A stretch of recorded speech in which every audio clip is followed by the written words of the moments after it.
नमस्कार बच्चों, कैसे हैं आप लोग। बच्चों, हमने अपनी पिछली वीडियोस में भाषा के बारे में पढ़ा कि भाषा क्या है, भाषा के रूप क्या हैं ना, भाषा की प्रकृति क्या है। तो भाषा कितने प्रकार की होती है। उसके बाद हमने स्वरों पर, व्यंजनों पर, वर्णों पर बात की। ठीक है, तो उसी क्रम को हम आगे लेके चलते हैं और आज हम बात करेंगे इस वीडियो में विराम चिन्हों की। ठीक है, तो विराम चिन्ह किसे कहते हैं बच्चों। एक्चुअली विराम चिन्ह होते क्या हैं बच्चों। विराम विराम का अर्थ होता है ठहराव ना, ठहराव। तो विराम, विश्राम कह लो या ठहराव कह लो, थोड़ी देर ठहराव या विश्राम करने को विराम चिन्ह कहते हैं ना। तो अब है क्या कि इन विराम चिन्हों को हम अगर सही प्रयोग ना करें बच्चों, तो ये क्या कर देते हैं, अर्थ का अनर्थ बना देते हैं। उदाहरण के लिए अगर हम देखें कि एक एक वाक्य है, रुको मत जाने दो, रुको मत जाने दो। ठीक है, तो है क्या, हमने क्या पढ़ेंगे इसे, रोको मत जाने दो। यानी कि कोई बंदा है, उसको जो है रोक लो और मत जाने दो। ठीक है, इसे जाने मत दो। और इसी के विपरीत अगर हम अपना ये कॉमा इसकी जगह यहाँ पर लगाते हैं बच्चों ना, यहाँ पर लगा देते हैं, कॉमा को हम यहाँ ये लगा देते हैं, तो क्या हो जाएगा, तो ये हो जाएगा रोको मत जाने दो। यानी कि कोई बंदा है, जिस उसको वो जा रहा है, तो उसे जाने दिया जाए और रोकना नहीं है।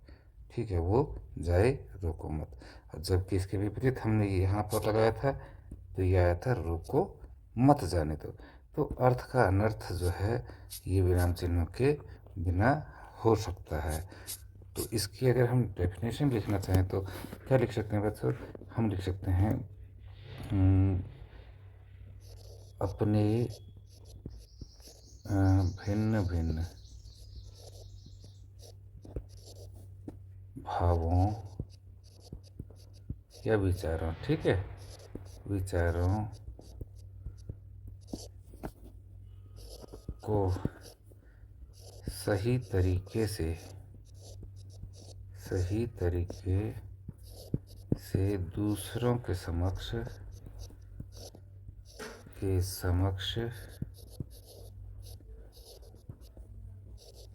प्रकट करने के लिए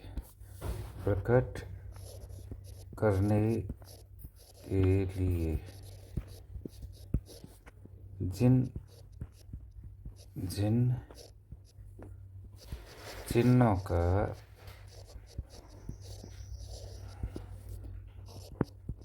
प्रयोग किया जाता है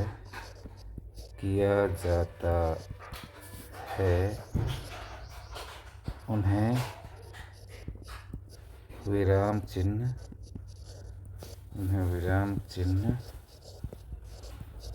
कहते हैं। ठीक है बच्चों, तो विराम चिन्ह किसे कहते हैं, हमने पढ़ा कि विराम चिन्ह किन्हें कहते हैं, अपने भिन्न भिन्न भावों या विचारों को सही तरीके से दूसरों के समक्ष प्रकट करने के लिए जिन चिन्हों का प्रयोग किया जाता है उन्हें विराम चिन्ह कहते हैं। तो समझे बच्चों, विराम चिन्ह किन्हें कहते हैं। अगर इस मतलब विराम का अर्थ होता है रुकना या ठहराव ना, ठहरना।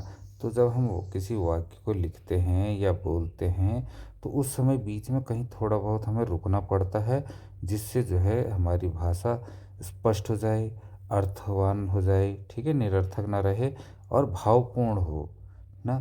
तो जो हमारे इमोशंस हैं वो क्लियरली जो है दूसरे के सामने प्रकट हो सकें। तो ऐसी ऐसी भाषा को जो है हम ऐसी मतलब ऐसे चिन्हों को हम क्या कहते हैं, विराम चिन्ह कहते हैं। ठीक, अब है क्या बच्चों कि अ, हम बात करते हैं विराम चिन्ह के प्रकार। ठीक है, जो विराम चिन्ह हैं कौन कौन से होते हैं। विराम चिन्ह के प्रकार प्रकार के प्रकार, ठीक है। तो अब विराम चिन्ह के प्रकार बच्चों आप जानते ही हैं, काफ़ी आपने पुस्तकें देखी हैं, पुस्तकों को पढ़ा है, तो आपने इन सभी विराम चिन्हों को आपने देखा होगा बच्चों, ठीक है। तो आपने देखा होगा तो जो है हम इन पर बात करते हैं। अब अगर हम पहले विराम चिन्ह की बात करें तो उसे हम कह देते हैं क्या, कॉमा कहते हैं ना, जो अभी तक बात करते हैं हम, तो उसे अल्प विराम कहते हैं बच्चों।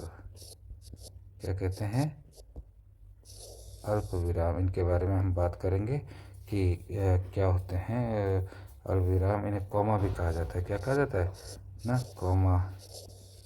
इंग्लिश में, in English we can say comma, ठीक है।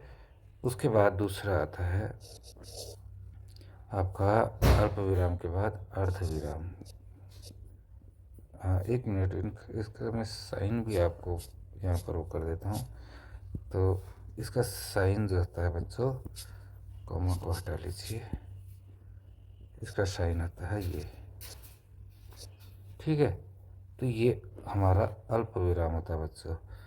दूसरा अगर हम बात करते हैं तो वो बात करेंगे हम अर्ध विराम की, अर्ध विराम,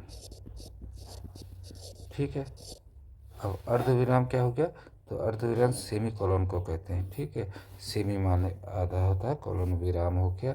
तो ये सेमी कॉलन किस टाइप का था बच्चों, आपने देखा होगा, एक ये निशान और एक ये निशान, ये देखा होगा। तो ये सेमी कॉलन होता है, ये अर्ध विराम होता है। तीसरी की बात करते हैं, तीसरा आपका विराम चिन्ह का, तो तीसरा विराम चिन्ह एक होता है पूर्ण विराम। क्या होता है बच्चों, पूर्ण विराम, पूर्ण विराम। पूर्ण विराम क्या है, इसे हम पूर्ण माने फुल और विराम माने स्टॉप, विश्राम ना। तो फुल स्टॉप जो होता है आप देखते होंगे, इंग्लिश में तो एक पॉइंट होता है इस प्रकार का, लेकिन हिंदी में इसके लिए क्या शब्द होता है, इस टाइप की डंडी जो है ये प्रयोग में आती है, इसे हम पूर्ण विराम कहते हैं, ठीक है बच्चों। चलते हैं नेक्स्ट, किस प्रकार का विराम है, उसे कहते हैं हम उपविराम। क्या कहते हैं, उपविराम। अब उपविराम किस तरीके का होता है बच्चों, आपने देखा होगा उपविराम कि जो है आप जब कहीं पर हेडिंग लगाते हैं या कुछ लिखते हैं तो उसके बाद इस प्रकार का एक निशान बना देते हैं ना, तो इनको हम कहते हैं उपविराम, ठीक है, या कोलोन कहते हैं इसे। जैसे हम अर्धविराम को सेमी कोलोन कहते हैं, तो उपविराम को कोलोन कहते हैं। उसके बाद आते हैं हम बच्चों, पांचवा पॉइंट है हमारा कि आपने वो भी देखा होगा, ये विस्मयादि बोधक चिन्ह, विस्मयादि यादि बोधक, विस्मयादि बोधक और चिन्ह कह सकते हैं इसे, ठीक है, चिन्ह हो गया। तो ये कैसा होता है, आपने देखा होगा इस प्रकार का एक निशान बना होता है ना, जो साइन ऑफ इंटरजेक्शन कहते हैं बच्चों इसे।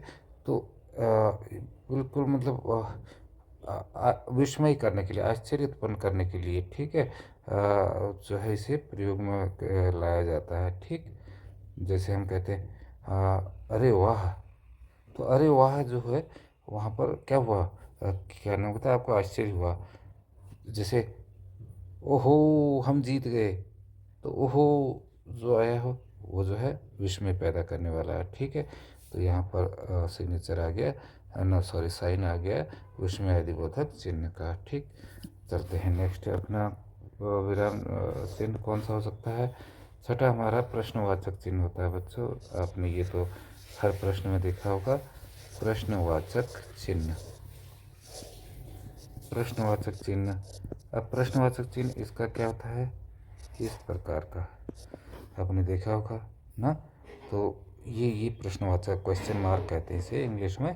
तो ये आपने जब हर प्रश्न के आगे सुना हो, जब हम किसी से प्रश्न पूछते हैं तो वो क्या होता है, वहाँ पर प्रश्नवाचक चिन्ह का प्रयोग होता है। जैसे ये इसके आगे क्या लगता है, कौन लगता है, कैसे लगता है, इस टाइप के शब्द जहाँ प्रयोग होते हैं तो वहाँ अक्सर प्रश्नवाचक चिन्ह ही आता है। ठीक है। उसके बाद हम आते हैं कोष्ठक। कोष्ठक जो है ये भी एक विराम चिन्ह है, और कैसी प्रयोग होता है जो हम अभी तक ये प्रयोग कर रहे हैं। देखिए ये कोष्ठक ही है बच्चों, है ना। ये कोष्ठक है, आप देख रहे हैं ना, ये कोष्ठक है। ठीक है।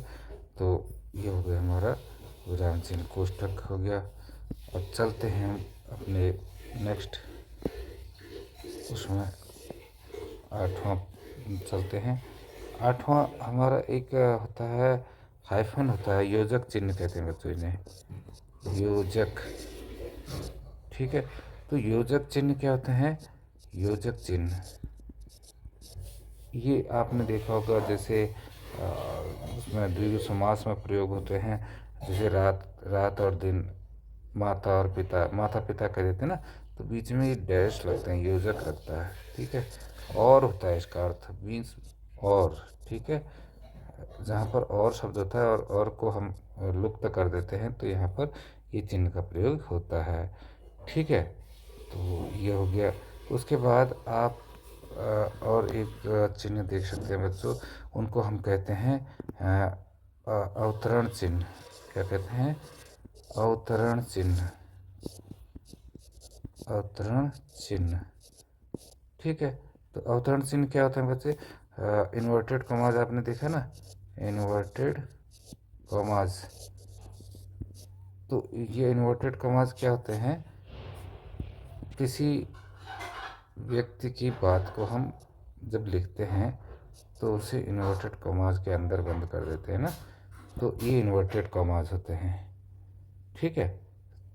ये अवतरण चिन्ह हो गए। आगे आते हैं 10वां में। 10वां बच्चों हम कह दे सकते हैं आपका आदेश चिन्ह। क्या कहते हैं, आदेश चिन्ह, आदेश चिन्ह। चिन्ह ये हालांकि शुद्ध रूप नहीं है, चिन्ह चिन्ह होता है वो, बट चलती फिरती लैंग्वेज में यही है, इसलिए मैंने लिख दिया। चलिए, आदेश चिन्ह। ठीक है। तो आदेश चिन्ह आपने कोई भी आप आदेश पत्र देखेंगे तो उसमें आपको एक ऐसा निशान दिखेगा बच्चों ना, उसमें लिखा होगा आदेश, ऐसे करके लिखा रहता है, और फिर इस टाइप का निशान दिया रहता है ना। तो ये जो है आदेश चिन्ह होते हैं बच्चों। ठीक है। मतलब आदेशात्मक वाक्य जहाँ प्रयोग होते हैं तो वहाँ पर आदेश चिन्ह होता है। उसके बाद आपने रेखांकन चिन्ह भी होता है इस प्रकार ना, रेखांकन चिन्ह। अब रेखांकन चिन्ह क्या होता है, जिन्हें हम अंडरलाइन कहते हैं। कोई भी हमने लिखा, बात लिखी, माना लिखा हमने कुछ लिख दिया, फूल लिख दिया, फूल, इसके नीचे अंडरलाइन कर दिया, तो ये रेखांकन चिन्ह हो गया। ठीक है। कोई भी हेडिंग लिखने के बाद हम रेखांकन चिन्ह का प्रयोग करते हैं, तो ये हो गया। ठीक। तो उसके बाद और एक चिन्ह होता है बच्चों, क्या नाम कहते हैं, उसको कहते हैं मार्क ऑफ ओमिशन। ये हो जाता है आपका लोप चिन्ह, लोप चिन्ह, लोप चिन्ह। देखो बच्चे, जब हम कोई गाना वाना गाते हैं या वो होते हैं, तो हम आगे ऐसे ऐसे ऐसे ऐसे करके डाल देते हैं ना बिंदु, या आजकल लोग व्हाट्सएप पर लिखते हैं मैसेज, अच्छा, इसका मतलब, इसका मतलब, आगे चल देते से करते हैं हम बात। अच्छा, तो फिर, तो फिर का मतलब कि वो सोच रहा है, आगे कुछ कह दिया उसने, समझ जाओ। ठीक है। उसने बोला नहीं, और आगे के वाक्य का, आगे के शब्दों का लोप हो गया है, तो ये लोप चिन्ह होता है। ठीक है बच्चों। उस इसके बाद हम जो बात कर रहे हैं लोप चिन्ह, तो ये हो गए हमारे चिन्हों के प्रकार। अब हम आगे बात करते हैं इनको थोड़ा विस्तार से पढ़ते हैं कि कौन से चिन्ह क्या होते हैं बच्चों। ठीक है, सबसे पहले बच्चों हमारा जो आता है वो था हमारा अल्प विराम। क्या था? अल्प अल्प विराम। अल्प विराम ना, ठीक है, या कॉमा। तो बच्चों क्या है कि जब हम किसी वाक्य में थोड़ा रुकते हैं ना, तो वहाँ पर इसका प्रयोग होता है। या जब हम कई वस्तुओं के बारे में बात करते हैं, जैसे हमने बोला कि यार सामान ले आओ, तुम्हें लाना है, गेहूँ लाना है, गेहूँ, फिर उसके बाद चना लाना है, चावल लाना है, दाल लानी है, ठीक है, कुछ और लाना है, दूध का पैकेट लाना है, ठीक है, चीनी लानी है। इन सब में अब आप क्या लाई? आप ऐसे तो कहोगे नहीं गेहूँ चना चावल दाल दूध ना, ये तो आप क्या कहोगे? गेहूँ, चना, चावल, दाल, दूध, चीनी। तो इन सब के बीच में हम किसका प्रयोग कर रहे हैं? अल्प विराम का प्रयोग कर रहे हैं बच्चों। किसका? अल्प विराम का। ठीक है, तो या ऐसी जगहों पर अल्प विराम का अल्प माने होता है बच्चों थोड़ा, थोड़ा रुकना है, इसमें थोड़ा सा विश्राम लेना है। ठीक है, हम बातचीत करते समय या लिखते समय जब हम बहुत सारी वस्तुओं का वर्णन करते हैं तो उनके बीच बीच में अल्प विराम का प्रयोग करते हैं। ठीक है, और भी कई जगह इसका प्रयोग होता है। जैसे इसके प्रयोग जो होते हैं, जैसे हम कहते हैं राम लक्ष्मण भरत भाई थे। ठीक है, जैसे हम कह देंगे, क्या कहेंगे, मान लीजिए हम कहेंगे राम लक्ष्मण भरत और शत्रुघ्न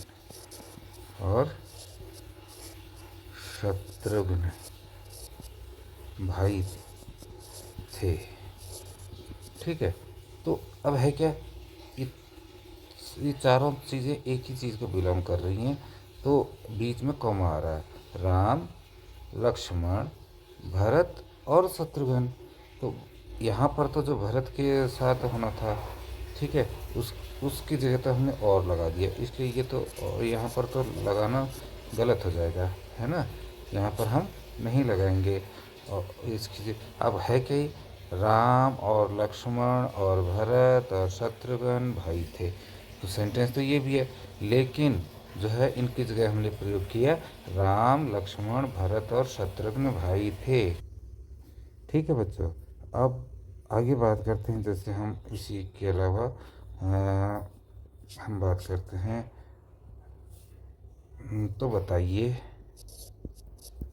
तो बताइए, आपका नाम क्या है? आपका नाम क्या है ना। यहाँ पर दो विराम चिन्ह प्रयोग हो रहे हैं। यहाँ पर हम ज़रा रुके, तो बताइए आपका नाम क्या है। ठीक है, तो एक हम अल्प विराम और एक प्रश्नवाचक चिन्ह का यहाँ पर प्रयोग हो रहा है। क्या आ गया ना, तो ये प्रश्नवाचक चिन्ह भी आ गया। तो बताइए में हम थोड़ा रुक रहे हैं तो अल्प विराम आ गया, कॉमा आ गया। ठीक है, समझ गए। और जैसे हम बात करेंगे कि